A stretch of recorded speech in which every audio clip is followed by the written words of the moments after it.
I'm standing in the reflection garden of the Kundasang War Memorial. It's an extraordinary place which has been restored after many years of not being looked after by a local family who used all their savings and gave everything they have in order to create this really very beautiful and solemn place. Behind me are the memorial boards to 641 British soldiers and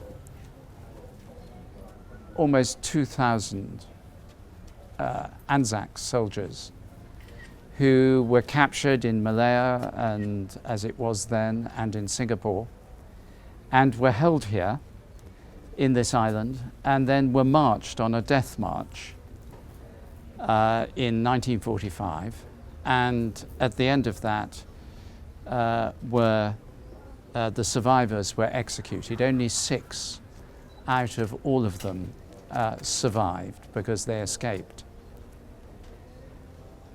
We've just had a very moving ceremony of remembrance, a service of remembrance and prayer for peace.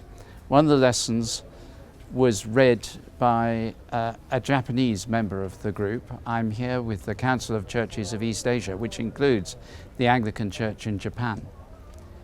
And I've just been talking to him about his feelings, and he said we must learn more about our war responsibility. There's truth in that, and it's important, essential. But what we need to learn is each of these boards reminds me of a human being who had family and friends, perhaps a wife, children, parents, brothers, sisters, who mourned, who never saw him come back.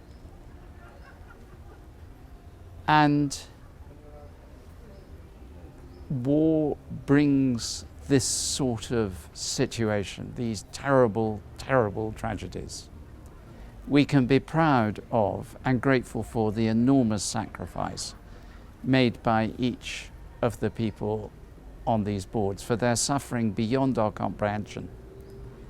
But we must be committed to a world in which we find other ways of dealing with our differences, a world in which we pray for peace, in which the peace of Christ reigns, and we see hope and life across the nations, and we find the means to live together. It's a very profound place. We cannot be too grateful for those who've restored it, and we cannot be too grateful for those who are remembered here. And we cannot be too committed to a future of peace.